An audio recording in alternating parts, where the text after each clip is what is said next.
Welcome, Diecast fans. I'm Tom Spanners-Watson. And I'm Frank the Geary Gibbs. And welcome to the third round of Holden versus Ford. Today, the drivers will be battling for a spot in the finals, so the fastest two utes or trucks and the fastest two Pro Street cars will be moving through to the epic final next week. And up to now, it's been incredibly even with one Holden and one Ford from each race going through. But do you think that's still going to be the case today? I personally don't think the Fords have got it. I think the Holdens are a far superior vehicle, and I reckon they're going to clean sweep the whole lot. Frank with the big statements with no backing. All right, first up, driving tonight, we've got Katie driving the K&N Ford Thunderbird, then Sally driving the Shell Ford Thunderbird. And those two drivers are going to go on to lose against Greg driving the Granny's Muffins 04 Holden Monaro, and also Jane driving the Fed Up 03 Holden Monaro. I think you're a bit bold with the Pro Street predictions there, mate. Remember, the cars didn't do overly well.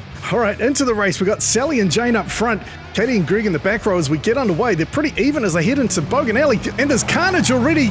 We've got a car on its roof. It looks like Jane managed to get herself straightened out. She spins around going into Petrol Head Corner. Katie with a nice overtake there as Jane stalled out. Katie just taking it easy towards the finish line, making sure she gets there, which she does, and Jane also crosses the line. Total sabotage here from Sally. Just knocks Jane sideways, but then gets instant camera flipped onto her roof.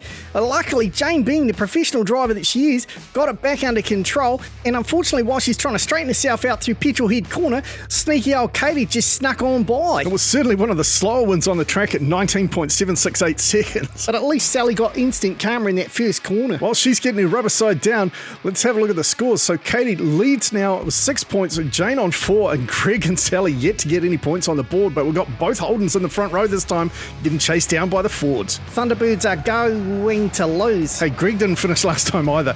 So we've got Jane out in front. Greg gets flipped over this time, and it looks like Katie may have gone with him.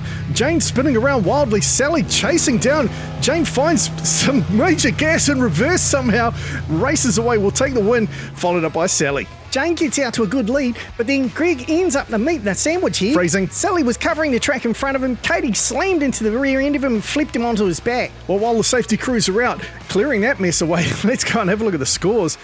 Jane, so far the only person to finish 2 races, and she steps out to a big lead here on 10 points. And Greg, still to get any points on the board, he's really going to have to pull finger out here. Well, he is in the inside front lane this time, so at least he's got a chance to get clear of those Thunderbirds. As they head down the first straight, it's a pretty tight group into Bogan Alley. They keep it clean-ish this time. A few cars go sideways. Looks like Katie spinning around the back there, but Greg making the most of his front row start. Slows down a bit through Big Kahuna Corner, but he takes the win. And then we've got Katie, Jane for third, and finally Sally. Incredibly, all 4 drivers made it down the track for the first time tonight. These Pro Street versions definitely are having a major struggle with the track. They should probably just stick to drag racing, I think, from now on. But a nice drive from Greg there, made the most of his front row start, picks up a big win, and then Katie came through second, Jane close behind for third, and a day late and $1 short is Sally bringing up the rear. So at the end of the third race, let's have a look at the scoreboard. Much more even now. Katie on 10, Jane on 12, Greg and Sally a long way behind, but there's a slim chance that one of them can make it through depending on the finishing order in this final lap. I've got to say, it feels rigged that the Fords are in the front row at the last race. What are you talking about? The Holdens already had their chance at the front. All right, the Thunderbirds taking the lead this time. Sally drifts into the wall, spins around. Katie with a nice overtake. Sally tries to block out the Holdens, but they muscle on by. Katie under all sorts of pressure here, starts to block out and holds on for the win. And everybody has a go at the bus, but nothing's going to stop that bus from getting his passengers where they need to go. Who knew riding the bus could be so dangerous? Well, to be fair, everything's dangerous at the canyon. Keep your eyes on Greg and Jane in the back there. They were battling each other. Instead of trying to take out the Fords, they started bashing into each other. They finally seemed to get it together as they went into Big Kahuna Corner, and they put all sorts of pressure onto Katie here. Jane tries to make the overtake, but Katie shuts her down, pushes her into the wall, and then Greg comes through for third place. And I actually thought the bus was going to get clear here, but because Katie was going sideways, she ended up taking out. Greg bashed into her, and then Sally came through and gave it a final hit. It really was like they were playing Dodgems or a demolition derby or something. Well, despite all that, for the second time tonight, all 4 drivers made it down. Let's have a look at how that affects the score. Wow, just like the previous races, 1 Holden and 1 Ford going through. Congratulations, Jane and Katie, you're moving on. And that kind of debunks your Holden closeout theory, Frank. They were just robbed by Katie's dirty play here, blocking the entire track. Whatever, sore loser. It's time for the trucks and the utes to take to the track. Driving for Team Ford in the number 30 red and black, we've got Lucas, and he's joined in the number 75 by Terry C. Those trucks might be lightning by name, but they're about to get a dose of the thunder from down under. In the solid purple SS ute, we got Derek, and he's joined in the Falcon ute by James. Let's see if these guys can keep it tidier than the Pro Street cars. First up, we've got Lucas and Terry in the inside lane, Derek and James in the outside.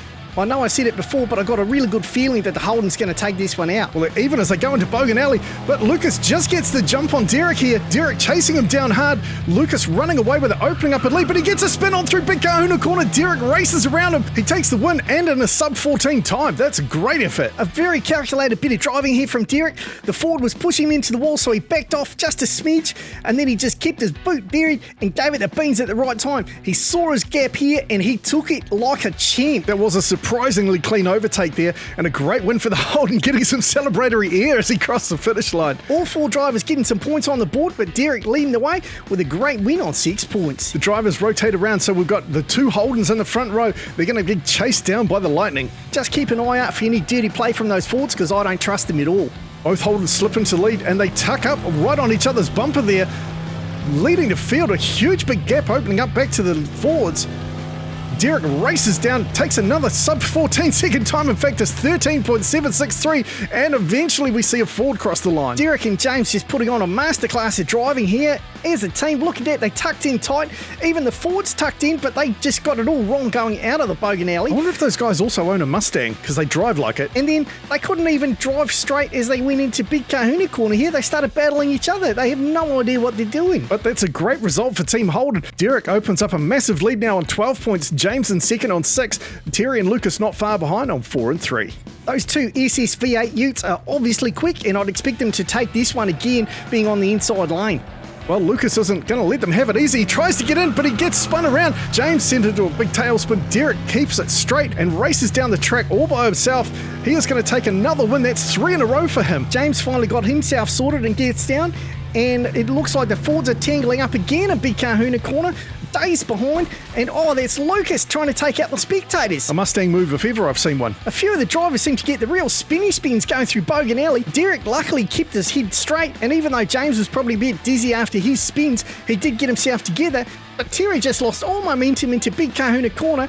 Down comes Lucas. He clips him to try and get him going so he could get some points on the board, but he just lost the wheel to leave by the look of it. Team Holden with a commanding lead here, but Lucas J still in with a chance. I think he's got 2 chances, mate. None and fuck. Team Ford starting in the front row this time. Can the Holdens power around, and will Derek win his 4th race in a row? Normally you never back at Derek because, well, they're a Derek, but I'd say he's got a chance. James getting held into the wall. Here comes Derek trying to push through. James gets into the lead. Oh, the mighty Holden. Terry pushing back into the lead. He's getting chased out by Derek. Terry cuts across in front of him, and there goes James for a spectacular win right at the last minute. Wowzers, what an incredible race. They were actually pretty tidy through Bogan Alley, but as they were exiting, Terry pulling out all the dirty moves on James to stop him getting by, but then Derek joined the party as well, and the Holdens muscled their way past. Unfortunately, James got spun sideways, and as he tried to right himself, Terry pushed his past again, but he was closely followed by Derek, and Derek doing a great job here, applying all kinds of pressure.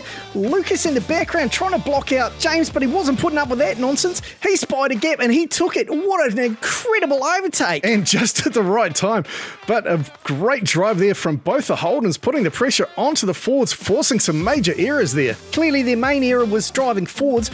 Look at that, a Holden 1-2, just like I predicted at the start. Well, you can't deny those results. Now, because the Holdens absolutely mopped the floor with the Fords, that means it's a 3-on-1 battle royale for the final round next week. Just because it's 3-on-1, don't write off the Ford just yet. No, I'm sorry, mate. Katie doesn't stand a chance against the mighty Holden. Derek's the only one so far to post sub-14 second times. I reckon he's got a shot to take out the whole thing. Well, to be fair, Katie does have her work cut out for her. She's going to have to pull out some pretty good moves if she's going to take out the competition. Well, she better spend this next week learning how to take a corner then, because so far she's pretty much only good in a straight line. The same could be said about Jane and her Holden Monaro. She's going to have to tidy things up if she wants a chance as well. But most of all, they're going to have to work hard to take down the mighty Ute. Well, that's enough from us tonight. We hope you've enjoyed today's racing. Thanks very much for watching. I'm Tom Spanners Watson. He's Frank the Guru Gibbs. We look forward to seeing you next time.